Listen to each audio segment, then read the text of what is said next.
अभिनेत्री आणि भाजप खासदार कंगना राणावत पुन्हा एकदा नव्या वादात अडकली।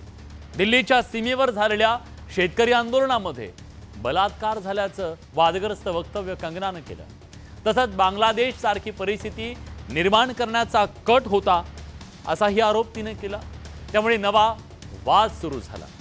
भाजपने मात्र हात झटकले।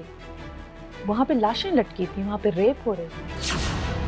किसानों के हितकारी बिल जो वापस लिए गए थे तो पूरा देश जो है वो चौंक गया था और वो किसान आज भी वहां बैठे। वो बड़ी लंबी प्लानिंग थी जैसे बांग्लादेश में हुई। कंगनाच्या या वक्तव्यामुळे नवा वाद पेटलाय।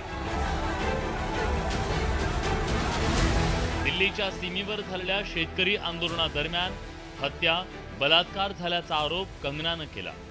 केंद्र सरकारने कृषी संबंधित 3 विधेयक माघारी घेतले नसते तर देशात आणखी काही भयंकर घटना घडल्या असत्या असा आरोप कंगनाने केला। तर कंगनाने केलेल्या वक्तव्यावर संसदेत चर्चा व्हायला हवी असा मुद्दा संजय राऊतांनी मांडला।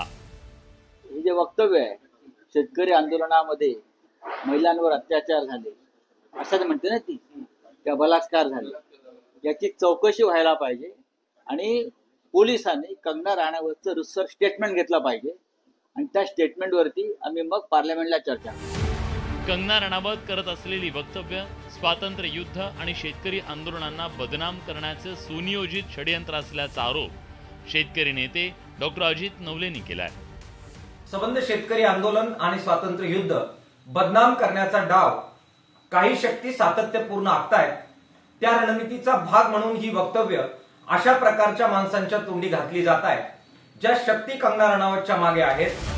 कंगना राणावतनं केलेल्या वक्तव्यामुळे भडका उडाल्यानंतर भाजपकडून पत्र जारी करण्यात आलं।